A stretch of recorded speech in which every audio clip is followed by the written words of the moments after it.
கடந்த 5 ஆண்டு காலமாக டென்ஷனாக இருந்தோம் என திமுக முன்னாள் அமைச்சர் எம்.ஆர்.கே. பன்னீர்செல்வம் நேற்று கூறிய நிலையில் அதற்கு காரணம் சிபிஐ மற்றும் வருமான வரித்துறை வழக்குகளா என சட்டப்பேரவையில் அனல் பறக்கும் விவாதம் நடைபெற்றது.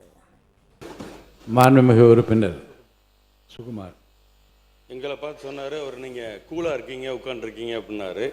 எங்கள் மடியில் கனமில்லை, வழியில் பயமில்லை என்பதற்கேற்ப நாங்கள் மிகவும் கூலாக தான் இருக்கோம். இன்றைக்கி மட்டும் இல்லை, இந்த 5 வருஷம் போய் மக்களை அடுத்த 5 வருஷம் தேர்தலை சந்திக்கும் போது நாங்கள் கூலாக தான் இருப்போங்கிறத தெரிவிச்சுக்கிறோம். பேரவைத் தலைவர் அவர்களே, நேற்று என்னுடைய முன்னாள் அமைச்சர் பேசும்போது சொன்னார், கடந்த 5 வருடங்களாக தினமும் டென்ஷன் எங்களுக்கு என்று.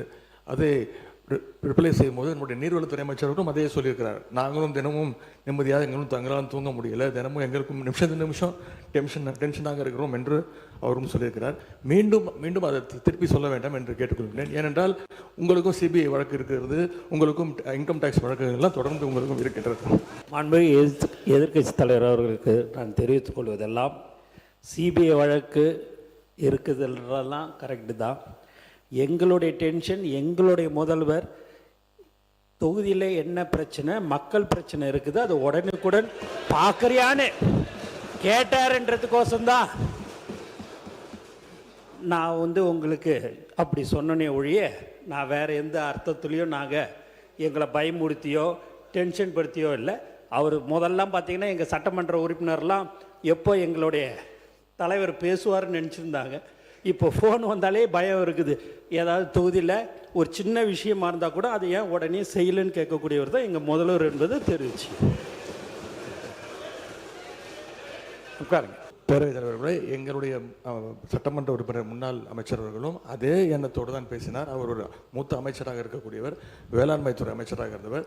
எங்களுடைய முதலமைச்சர் அவர்கள் அன்றைக்கு தினசரி பேப்பரில் பார்த்து, செய்திகளில் பார்த்து, அந்த துறை சம்பந்தமாக ஏதாவது செய்திகள் வந்திருக்கிறதா, அதை உடனடியாக நிவர்த்தி செய்யுங்கள் என்றது தான், அந்த எண்ணத்தில் தான் எங்களுடைய சட்டமன்ற உறுப்பினரும் பேசினார். சுகுமார் பேசுங்க. நீங்கள் நேற்று மற்றொரு முன்னாள் அமைச்சர் பேசும்போது சொன்னார், எங்கள் முன்னாள் முதல்வர் எங்கும் இருக்கிறார், எல்லா திட்டங்களும் இருக்கிறார், நீக்கமர நிறைந்திருக்கிறார், எல்லா இடத்துலையுமே இருக்காருன்னு சொல்லி பேசினார். அது ரொம்ப சந்தோஷம். ஆனால் மக்கள் மனதில் இல்லை. மக்கள் மனதில் இருந்தால் மட்டும்தான் இந்த சட்டமன்றத்துக்குள்ளே வர முடியுங்கிறது உங்களுக்கும் தெரியும், எங்களுக்கும் தெரியும். அதனால் மக்கள் மனதில் இடம்பெற்றிருந்தால் இந்த பிரச்சனையே வந்திருக்காது, இங்கே உட்கார்ந்துருக்கலாம்.